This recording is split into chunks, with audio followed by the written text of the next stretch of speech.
anda tidak? Kamu sudah berani menjawab ya? Tapi lihat!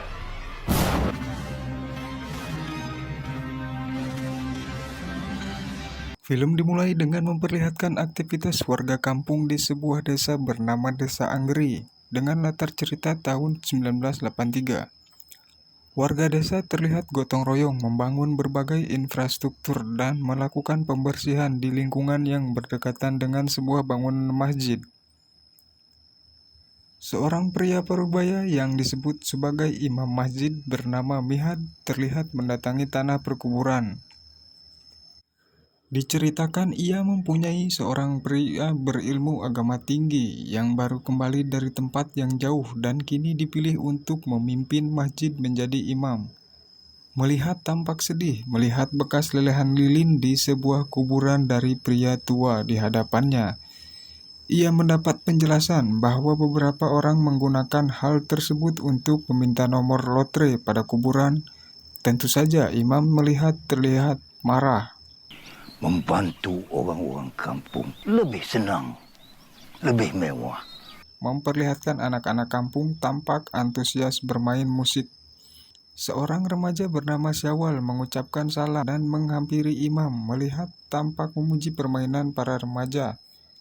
Namun Syawal lalu menyampaikan pertanyaan apakah musik dan bernyanyi adalah hal yang haram dan membuat sholat mereka tidak diterima. Tapi imam melihat dengan teduh menjawab bahwa kaidah musik adalah seperti manusia, selama tujuannya baik maka ia bernilai baik. Begitu pula sebaliknya. Di rumah seorang haji yang cukup terpandang ilmu agamanya bernama Haji Samsuri, sang anak mengadu dan mempertanyakan apakah cara berwudu yang selama ini ia lakukan salah dan membuat sholatnya tidak sah.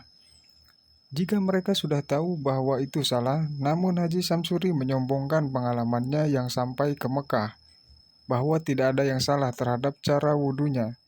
Ia justru menyalahkan imam lihat yang menurutnya sok tahu. Haji Samsuri lalu melarang anaknya untuk sholat di masjid kecuali hari Jumat. Pada khutbah Jumat yang diberikan oleh Imam Mihad, ia berkhutbah tanpa salinan teks dan murni alias ilmu yang ia miliki. Ia berkhutbah yang inti khutbahnya tentang kebohongan dan kepercayaan di mana selesai sholat Jumat, Haji Samsuri bercerita kepada seorang jemaah bahwa khutbah tersebut seperti ditunjukkan untuknya, di mana dana masjid yang ia pegang, ia gunakan untuk memberikan pinjaman kepada orang lain tanpa memberitahu jemaat masjid yang lain. Di sebuah pasar, Rubiah, istri dari Haji Samsuri, bersama putrinya terlihat berbelanja saat ibunya lelah. Putrinya bertemu dengan Syawal dan memberikan sebuah surat ruqyah yang melihat itu telah memperingati putrinya bahwa ayahnya akan gimana jika hal tersebut diketahui. Scene kemudian memperlihatkan sebuah ruangan majelis agama terdapat beberapa orang petinggi sedang menanyakan beberapa hal kepada imam. Lihat setelah imam melihat pergi, mereka bermusyawarah, satu di antaranya setuju dengan pola pikir Imam Mihad yang lebih luas. Tapi beberapa justru menganggap bahwa hal tersebut berbahaya bagi penduduk kampung. Ajaran-ajaran Imam Mihad dianggap tidak sama dengan kaidah yang mereka percayai selama ini. Sehingga terbesit niat untuk menyingkirkan Imam Bihan. Aturan yang kita boleh mengusir ya. Sementara itu, Rubiah yang baru tiba di rumahnya langsung mendapatkan berbagai pertanyaan dan kecurigaan dari suaminya Haji Samsuri. Hal tersebut ternyata tak lepas dari kisah masa lalu Rubiah yang ternyata sempat bertunangan dengan melihat yang dulu merupakan seorang tentara, namun ibunya tidak lagi sehingga hubungan mereka harus kandas hingga melihat pergi untuk berjuang. Ia tengah berbincang dengan istri tercintanya bernama Aisyah. Aisyah adalah seorang wanita asli Dayak yang menolongnya saat ia terluka saat berperang. Imam melihat istrinya dan berbincang tentang pertemuan Mihad di majelis agama terkait dengan tuduhan pelencengan kaidah Islam yang diutarakan Haji Mihad. Dalam khutbahnya, istrinya coba menenangkan hatinya bahwa mungkin beberapa orang bisa salah memahami maksud-maksud tertentu dalam khutbahnya. Esoknya saat warga desa sedang melakukan berbagai aktivitas seperti bermain bola kampung, datang dan tampak marah. Melihat masjid yang mereka anggap telah disalahgunakan untuk kegiatan yang tidak sepantasnya, Haji Samsuri berkeyakinan bahwa musik apapun jenisnya yang dimainkan oleh anak remaja adalah haram dan mendatangkan murka Allah. Sementara keyakinan Imam melihat berbeda bahwa Allah menciptakan musik, irama, dan nada juga dengan tujuan yang bisa saja mendatangkan kebaikan.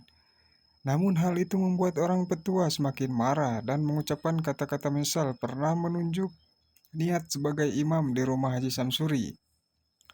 Mereka mulai menyusun rencana untuk menggeser di rumah Haji Samsuri. Mereka mulai menyusun rencana untuk menggeser melihat dari imam masjid tersebut saat sedang menikmati waktu bersantai. Istri imam melihat menjelaskan bahwa putrinya yang terus-menerus bertanya kenapa imam melihat punya sebuah tujuan mulia yang menjadikan orang-orang kampung yang sudah baik menjadi lebih baik, namun fasenya terlalu cepat. Beberapa orang susah untuk menerima perubahan, termasuk para tetua yang selama ini menganut Islam yang fundamental. Sementara imam melihat mencoba untuk mendekatkan agama Islam pada seluruh tingkat lapisan umur, termasuk remaja modern yang mungkin tidak sepaham dengan apa yang diyakini para tetua terdahulu. Pada sholat Jumat minggu selanjutnya, Haji Samsuri datang ke masjid bersama para tetua dari majelis agama. Ternyata kehadirannya adalah untuk menggantikan Imam Mihad. Imam Mihad terkejut sebab hal tersebut mendadak dan tanpa memberikan pemberitahuan. Para jemaah hanya tidak suka melihat itu untuk memutuskan keluar dari masjid. Tapi imam melihat tetap duduk dan mendengarkan khutbah saat sholat akan dimulai syab yang tidak cukup untuk membuat Haji Samsuri keluar dan meminta para jemaah untuk masuk. Tapi jemaah menolak mengikuti sholat dan menunggu sholat selanjutnya yang diimami oleh Imam Mihad mencoba menenangkan jamaahnya, dan itu membuat para jemaah akhirnya mau untuk masuk ke dalam masjid melaksanakan sholat. Imam Mihad bahkan dengan lembut mempersilahkan Haji Samsuri memimpin sholat Jumat tersebut. Tapi perlakuan lembut imam melihat kepada sang Haji Samsuri justru dianggap Haji Samsuri sebagai sebuah ejekan atau hinaan. Ia dan tertua lainnya memikirkan rencana selanjutnya, di mana esoknya seorang pemuka agama di majelis agama melihat informasi tentang berita adanya dua imam pada satu sholat Jumat. Di surat kabar, tampak marah. Samsuri yang sangat itu pulang dan melihat hal itu tampak marah. Ia mengajar dan memukul Syawal habis-habisan. Seorang anak mengabarkan peristiwa tersebut kepada imam. Melihat malam harinya, Haji Samsuri beserta beberapa rekan tertuanya dan para kacung melaksanakan sebuah ide jahat.